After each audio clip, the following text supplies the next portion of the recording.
lagi di Beauty Talks About. Nih seru nih kayaknya nih, seru banget karena kita mau ngomongin topik yang lagi hangat dibicarakan barengan sama Doksil. Hai Doksil. Hai Beatrice. Hai Nanda. Aduh, Doksil nih selalu bikin aku termotivasi, Dok. Tapi kalau mikir Untuk apa dulu nih? untuk punya rambut kayak gitu. Tapi kalau ngedenger story perawatannya yang begitu banyak step, ya aku pikir-pikir lagi. Sekarang saya wanita satset yang nggak bisa telaten gitu kan, harus telaten banget ya Dok. Tapi kali ini ya di episode kali ini Dok, kita tuh mau ngomongin sesuatu yang memang lagi banyak diperbincangkan. Bahkan mungkin yang lagi nonton sekarang juga punya kegalauan. Ya, apa itu? Selama ini sering treatment atau mungkin belum pernah treatment, tiba-tiba dihadapkan dengan semakin banyaknya orang melakukan operasi plastik, bedah plastik, ya, dengan tujuan nggak ada isu apa-apa sih. Biasanya kan dulu kita kalau operasi plastik seringnya ngelihat orang tuh karena dia punya sinus, ya kan, ada yang harus dilurusin. Nah sekarang kayaknya nggak ada kebutuhan pun penasaran untuk mencoba. Nah, kita mau ngobrolin soal treatment estetik atau bedah plastik, ya. Mempercantik diri atau merubah diri nih. Dok, kita pengen tahu Dok, sebenarnya apa sih pembeda jelas yang paling signifikan secara definitif tentang treatment estetik dan juga bedah plastik, Dok? Dari istilahnya aja udah beda ya. Dua-duanya mungkin fungsinya sama, yaitu untuk estetik atau keindahan. Ya, untuk memperindah lah ya ibaratnya ya. Cuman kalau misalnya yang namanya bedah plastik itu kan berarti ada sesuatu yang dirubah. Ada tindakan yang sifatnya invasif. Jadi bius umum ya kan, lalu ada yang kayak mungkin harus dibuang, ada yang ditambah, ada yang diangkat, ada yang dijahit, ada yang dirubah. Kan? Sedangkan kalau misalnya untuk tindakan estetik itu dia lebih non invasif, lebih ibaratnya lebih tidak tidak ada pemotongan. Iya, itulah ya istilahnya ya. Jadi dia lebih mencoba untuk memperbaiki bentuk yang ada menjadi bentuk yang memang ideal tanpa membuang sesuatu gitu ya Dok. Membuang sesuatu tanpa ada yang ditambah-tambah. Jadi idealnya lebih ke untuk memperbaiki bentuk agar supaya lebih ideal. Nah, selama ini dalam pengamatan dokter atau mungkin di circle-nya dokter nih, mungkin pasien kah atau relasi gitu, cenderung banyakan yang lagi heboh, aduh pengen operasi nih, atau yang tetap aduh aku mah orangnya treatment estetik aja deh, itu udah cukup menurut aku. Sebenarnya 50-50 ya. Jadi ada beberapa yang karena kan memang lagi booming banget kan, seakan-akan bedah plastik itu adalah sesuatu yang memang sekarang tuh normal dilakukan. Dan memang maksudnya ya nggak ada salahnya juga sih. If you have the money, if you have the time. Karena kan kalau bedah plastik itu and you have the nyali ya. Iya, kan itu kan harus punya biaya yang cukup. Terus recovery-nya itu kan lama ya. Itu nggak sebentar ya Dok? Enggak loh. Yang kita ketahui kan tiba-tiba orang itu operasi, terus tahu-tahu udah sembuh, udah berubah. Sebenarnya waktunya berapa lama sih Dok? Minimal kalau mau bagus itu kelihatan natural minimal 6 bulan Nanda. Itu udah paling cepat tuh ya Dok. Betul. Bahkan aku pernah tahu ada yang sampai 9 bulan tuh dia masih bilang ini masih bengkak nih gitu. Itu masih bengkak dan udah 9 bulan setelah dia operasi. Jadi tergantung dari tindakan kamu tuh pada saat dibedah itu banyak nggak yang dilakukan tindakan gitu kan. Kalau misalnya minor mungkin 3-6 bulan, misalnya hidung aja kan. Tapi kan sekarang kan banyaknya kan tarik sana, tarik sini, buang sana, buang sini. Itu kan ya mukanya harus dibebet satu muka itu kan ya. Karena kan dia pasti akan menunjukkan sisi yang bagus-bagusnya aja dong ya. Kecuali memang dia artis yang memang di endorse, yang dibayar untuk melihat prosesnya. Tapi selain itu kalau misalnya orang bedah plastik, mostly pasti mereka cuma mau menunjukkan oh ini gue udah bagus, ya kan? Di all pain momennya tuh dia nggak share ya. Iya.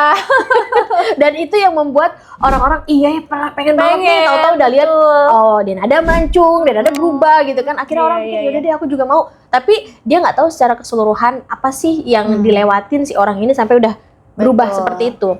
Nah kalau kita banding-bandingkan nih Dok ya, misalnya kalau di bedah plastik itu operasi hidung. Tapi kalau di treatment estetik itu berarti tanam benang dong. Kita pengen mempercantik bentuk hidung, mempertegas tulangnya ya. Iya, betul, betul. cupingnya dibenerin, itu kita pakainya Ya, jadi kalau misalnya hidung misalnya, itu sebenarnya kalau di dunia kedokteran itu kembali ke indikasi, ya kan? Kalau secara etik itu kan kayak dilihat hidung kamu tuh apakah kamu indikasinya itu bedah plastik atau tindakan estetik aja, ya kan? Jadi kalau misalnya kamu ada kayaknya sinus atau misalnya ini yang namanya septum celah antar hidungnya tuh miring misalnya, kan? Atau kamu ada kecelakaan, patah atau apa, ya nggak bisa dong, indikasi bedah plastik, betul kan? Nah, tapi kalau misalnya kamu cuman mau naikin cuping nih, ngecilin cuping nih, batangnya biar jelas ngisi nih, ya itu bisa dengan tindakan estetik, baik itu filler ataupun tanam benang. Nah, bedanya adalah memang kalau bedah plastik itu hasilnya akan lebih permanen. Gitu aja. Kalau tanam benang tuh di batangnya aja apa di cupingnya juga bisa, Dok? Bisa di batang, bisa di cuping. Dan itu memang benar-benar harus ini ya, harus dikerjakan sama dokter yang profesional ya, Doksil, karena jangan sampai dia berbeda nih. Salah miring gitu kan, bukannya mancing kok malah penyok gitu kan gitu. Itu untuk hidung. Kalau di operasi misalnya sekarang kan lagi ada operasi plastik yang membuat orang itu nggak punya kerutan. Itu facelift. Kayak ditarik gitu kan. Nah, itu kalau di treatment estetik apa tuh, Dok? Jadi gini, kalau misalnya emang turun banget, itu memang indikasi untuk bedah plastik ya. Misalnya kayak untuk udah mulai 50 tahun ke atas, itu kalau udah turun kulitnya, memang itu udah indikasi facelift, itu bisa dinaikin. Tapi kalau misalnya masih belum berani nih untuk facelift nih, kita juga ada alternatif seperti misalnya tanam benang atau wajah, tindakan seperti HIFU atau Thermage RF gitu, atau injectable seperti skin booster atau kolagen stimulator gitu. Walaupun sebenarnya kamu kalau bedah plastik itu kamu cuma narik secara mekanik kan. Nah, itu sebenarnya kamu masih butuh tindakan estetik loh. Karena kan berarti kan itu cuma narik, tapi kan skin quality kamu tidak diperbaiki kan. Jadi walaupun kamu bedah plastik, tetap aja habis facelift masih perlu skin booster. Perlu skin booster untuk memperbaiki jaringan kulit yang habis diacak-acak nih di dalam ya. Karena kan kolagennya tetap hilang. Ya kan kolagennya kan tidak bisa dioperasi. Bikin kolagen gitu nggak bisa. Nggak ada operasi yang bisa masukin kolagen. Nggak ada ya? Nggak ada. Tapi treatment estetik ada yang menginjeksi kolagen ke dalam kulit. Ya kan? Tapi nggak ada tuh tindakan operasi kolagen gitu, nggak ada, Dok? Belum ada. Dibuka terus dimasukin seset gitu. Nggak bisa, ya. Nah, Dok, orang-orang yang bedah plastik, ya operasi plastik itu butuh asupan kolagen yang tinggi ya, Dok? Oh iya, karena kan itu termasuk salah satu nutrisi yang dibutuhkan untuk proses penyembuhan. Mempercepat juga jaringan kulit yang habis diacak-acak jangan gitu. Sampai nanti penyembuhannya jelek, timbul jaringan parut kan. Jadi bukannya makin bagus malah makin jelek. Bisa ya, habis operasi terus habis OP tuh muncul jaringan parut gitu, bisa ya, Dok? Betul, karena sebenarnya secara genetik kan ada orang yang memang produksi kolagennya jelek. Dan kalau misalnya kita dilakukan tindakan, pasti kan ada pemotongan, ada luka lah ya. Ada luka. Nah, itu kan butuh nutrisi yang tepat. Wah, oke. Dok, ini sekarang banyak nih yang udah melakukan operasi di usia-usia masih muda nih, Dok. 20-an udah mulai OP-OP nih. Sekarang lihat temen-temen. Banyak, serius. Ini sebenarnya menurut dokter tren apa kebutuhan sih, Dok?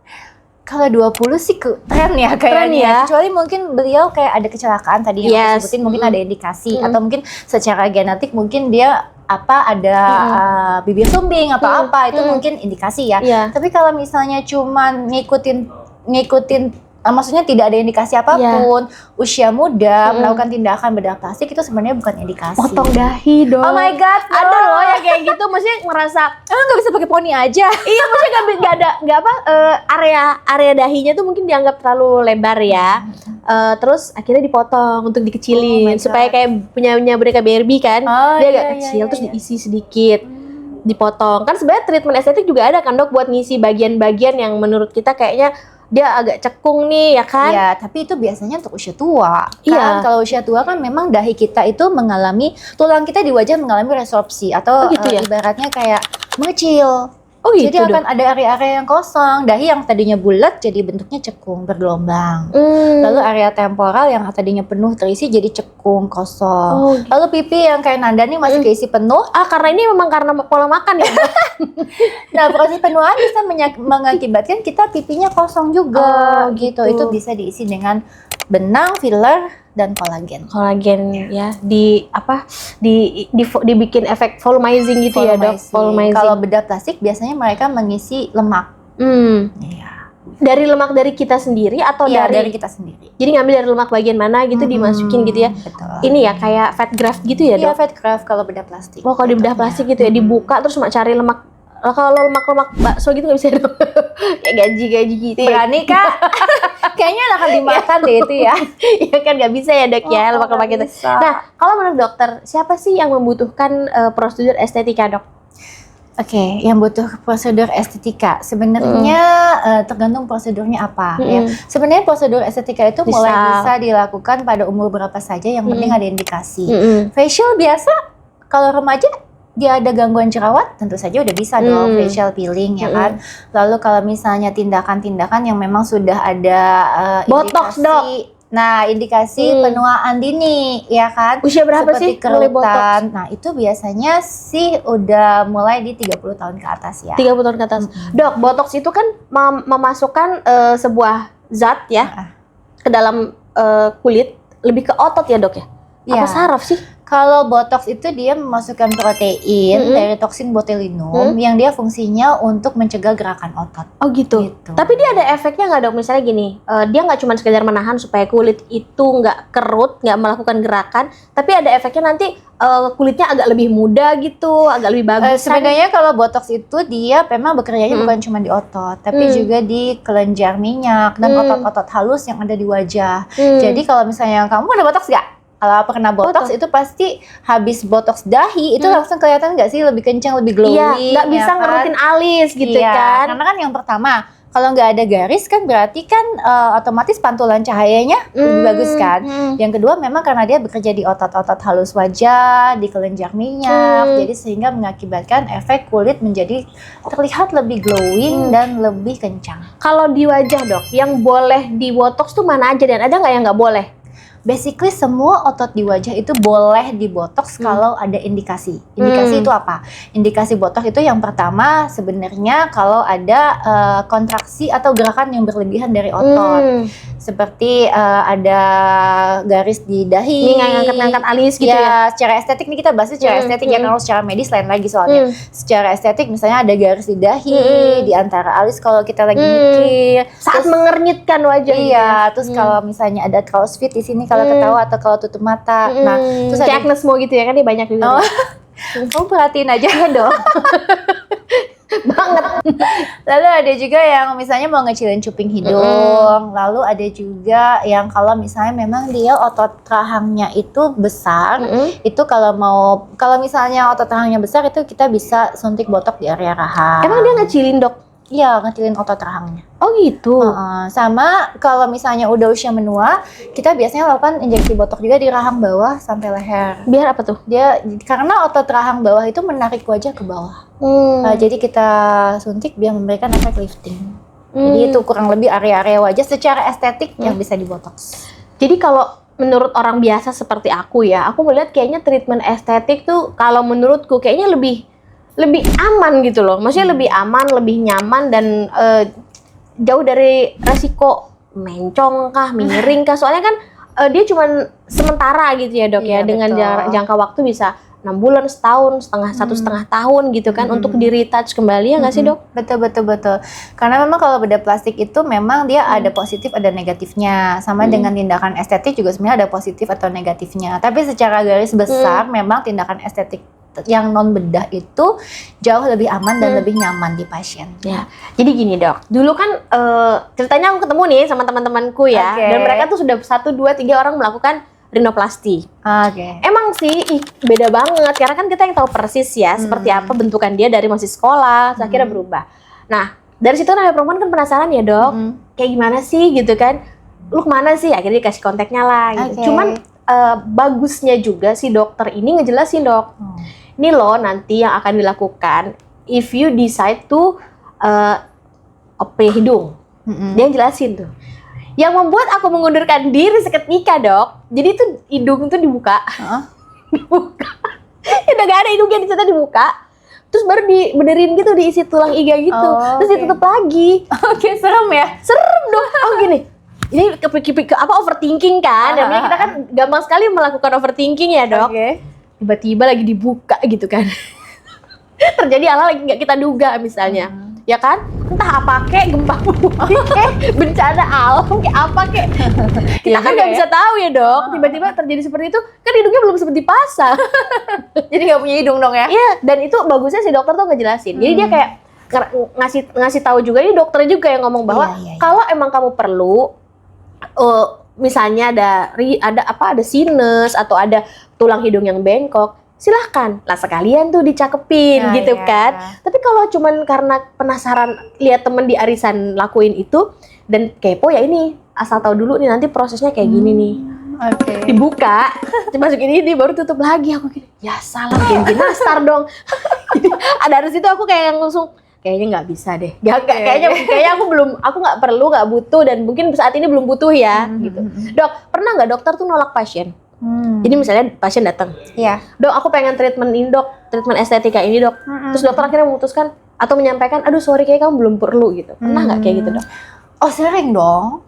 Sering banget. Iya, misalnya nih ada pasien yang mau botox padahal dia baru usianya 18 tahun. Ada 18 tahun mau botox? Dia bilang udah ada garis, memang di dahinya gitu kan. Jadi kan pasti kan TikTok dan lain-lain, wah enak nih kayaknya nggak punya garis kan. Cuman gini, kalau misalnya kamu masih usia 18 tahun, itu berarti kan kolagen kamu masih bagus. Masih oke ya. Kan? Jadi kalau misalnya kamu berkerut, itu ibaratnya kamu tekuk lipat kertas, dibuka balik lagi dong, karena kolagennya masih cukup. Ya jadi kamu nanti balik lagi aja kalau misalnya udah usia 20-30 tahun, nanti kita lihat lagi. Kan Dok, kolagen itu kan mulai menurun produksinya tuh usia 25 ya. Makanya up tuh udah mulai. Gitu ngapain? 18 kenapa dia bisa bergaris, Dok? Oh, baret kali? No. Anak bayi juga ada yang bergaris. Anak-anak juga sudah ada yang bergaris. Bedanya kenapa anak-anak tidak butuh botox, kita butuh botox, karena itu kolagennya masih bagus. Nanti juga hilang atau misalnya nanti juga tidak akan menjadi garis yang permanen. Oh gitu, saat itu aja. Seketika muncul garis tuh karena apa, Dok? Kita muncul garis biasanya karena kolagennya berkurang, sehingga pada saat dia terjadi kerutan, kulitnya tidak bisa bounce back. Gitu. Oke, kalau anak bayi yang tadi dokter bilang, anak bayi, anak-anak yang masih under 20, tiba-tiba ada garis, itu kenapa, Dok? Ya karena memang gerakan otot ya? Karena memang kan kalau misalnya ada beberapa orang yang memang secara genetik memang dia ada kerut, karena memang gerakan otot itu normally memang membuat garis gitu. Cuman tidak menjadi normal kalau misalnya kita sudah tua, kenapa kita perlu botox? Karena memang kolagen kita udah berkurang, kita nggak mau garisnya jadi permanen. Kalau pada anak-anak itu resikonya rendah dia menjadi garis permanen. Jangan sampai garisnya betah dan akhirnya ngajak teman-temannya di situ ya, Dok? Iya betul. Dok, kalau treatment estetika, bicara top 5 deh. Top 5 treatment yang paling banyak peminatnya, Dok. Yang paling digandrungin saat ini ya? Iya. Yang pertama saat ini masih skin booster, kolagen stimulator, ya kan. Terus ada botox, kemudian laser, filler, tanam benang. Lebih ke skin quality dan face contouring ya. Sekarang orang lebih sadar bahwa ternyata nggak cuma bentuk yang harus kita rubah, tapi skin quality ini harus diperhatikan nih. Iya betul. Ya kan, kadang orang concernnya untuk yang penting maju. Tapi sementara pori-pori belum diberesin, ya kan? Kan tanam benang doang nggak bisa ngecilin pori-pori ya, Dok? Tanam benang ya, oke. Tanam benang itu ada dua fungsinya. Yang pertama, kalau misalnya tarik benang ya. Tarik benang yang pertama secara mekanik dia akan menarik dan memindahkan lemak yang di bawah ke atas, sehingga ada efek lifting. Jadi kayak ngilangin garis senyum, ngilangin smile line ya kan. Nah, tapi sebenarnya benang yang ditanam di wajah itu dia automatically akan merangsang pembentukan kolagen, yang eventually nanti berjalannya waktu kulit akan menjadi lebih glowing, porinya mengecil. Jadi tanam benang bisa untuk ngecilin pori ya, asal kita memang melakukannya juga dengan prosedur yang tepat, penempatannya juga pas, ya kan, dan dikerjakan sama profesional ya. Betul. Dok, ini misalnya lagi ada yang galau nih, antara pengen bedah plastik atau treatment estetik. Dokter punya suggest atau saran nggak buat Oke, yang pertama keputusan itu kamu harus konsulin dulu sama dokternya. Jadi kira-kira nih apakah ada indikasi ke sana gitu kan, dan pilih dokter yang memang mempunyai track record yang bagus. Jadi bisa dipercaya sehingga kamu juga yakin yang kamu butuhin tuh sebenarnya apa, bedah plastik atau tindakan estetik gitu. Jangan FOMO ya, Jangan Dok. FOMO, jadi harus sesuai yang emang kamu butuhin aja. Tapi rata-rata orang yang habis operasi ya, Dok, rata-rata nggak mau ngaku loh. Ada juga yang kayak malu ngakuin kalau ini hasil OP. Itu lebih ke mental atau gengsi, Dok? Kurang tahu ya, saya juga nggak punya pengalaman sih sebenarnya, belum pernah operasi plastik cuma. Tapi banyak yang kayak gitu loh, maksudnya kayak nggak mau ngaku kalau ini hasil operasi gitu loh. Padahal kelihatan jelas gitu loh. Iya. Kadang-kadang kalau misalnya pasien estetik itu memang ada yang memang dia memiliki kelainan jiwa. Jadi dia ingin selalu merubah dirinya, ya kan. Nah itu jadi kembali lagi yang sebelum di podcast sebelumnya kita pernah bahas beauty inside out, ya kan. Jadi selain tubuh yang sehat, yang cantik, kita juga perlu mental yang bagus, mental yang benar, yang bagus. Jadi kita harus sadar diri nih, ini kita lakukan karena memang kita mencintai diri kita sendiri, atau memang kita cuma mau tampil baik di depan orang, mau mengimpresifkan orang lain, atau mau menyenangkan diri sendiri gitu. Beda tuh ya, Dok, nanti hasilnya. Karena kalau kita memang do it because we love ourselves, kita pasti tahu batasan, ya kan? Karena kita mau menjadi versi terbaik dari diri kita. Jadi bukan untuk merubah. Dan yang terpenting apapun yang dilakukan ya, baik treatment bedah plastik ataupun treatment estetik, itu jangan sampai kita skip persiapan kulit dan juga recovery-nya ya, Dok. Betul. Perbaikan jaringan dari dalam, jangan asal yang penting udah jadi bagus gitu kan. Tapi kita nggak mikirin itu, berarti kembali lagi nutrisi, pola hidup sama asupan kolagennya tadi ya, Dok. Betul. Kolagen tuh penting segitunya ya, Dok, untuk mempercepat penyembuhan luka. Semua orang habis operasi pengen cepat hasilnya bagus. Dan buat yang nggak cuma operasi, tindakan medis juga perlu kolagen. Untuk luka, after tindakan laser, skin booster, benang, semua treatment itu kan pasti ada masa recovery. PRP ya, Dok, ya, yang dilukain gitu. Pokoknya yang sifatnya dilukain kayak fractional CO2 itu kan ya, Dok. Jadi biasanya pasti aku selalu resepin kolagen dan antioksidan setelah tindakan. Biar hasilnya lebih seling lagi. Iya. Makasih banyak, Dok Sil. Dok Sil tuh selalu nggak apa-apa loh kalau aku gangguin. Iya dong, demi Nanda. Jangan demi aku dong. Ini demi beauties. Yes, demi beauties yang lagi banyak mencatat ya, mencatat info-info penting. Dia nggak galau lagi ya kan? Iya, yang lagi galau juga mau treatment apa, atau lagi, aduh ikutan gak ya teman abis operasi nih gitu. Iya gak sih? Oke, yang pasti beauties, apapun itu yang kamu pilihlah yang terbaik dan sesuai dengan kebutuhan. Betul. Dan kalau mau melakukan treatment estetik ataupun bedah plastik, pastikan yang melakukan itu profesional. Jangan sampai ya udah deh, yang penting cocok di kantong aku misalnya gitu. Iya, betul. Yang penting nih katanya dia janjiin hasilnya pasti bagus nih. Tapi pelajari juga track record, educational background dari dokter atau praktisi yang melakukan itu. Dokter lah, pastikan yang ngelakuin itu dokternya nggak sih, Dok? Betul. Jangan sampai bukan ya, Dok? Dong, jangan sampai ya. Oke, makasih Dok Sil. Beauties, kita ketemu lagi nanti dengan obrolan yang lebih seru. Kamu boleh komen ya, kasih tahu di kolom komentar kita bahas apa nih. Nah, kalau komen yang paling bagus, yang paling menurut kita, seru nih gitu, kita bisa kirim hadiah buat kamu. Kita akan kontak ya. Jadi silahkan komen mau dibahas apa. Ya, aku juga yang komen deh.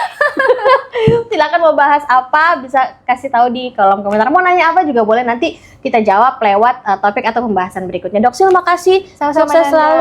Sama-sama. By the way, kapan aku bisa botox? Yuk. Kita ada stasi dulu ya. Makasih Beauty, sampai ketemu lagi di Beauty Talks About.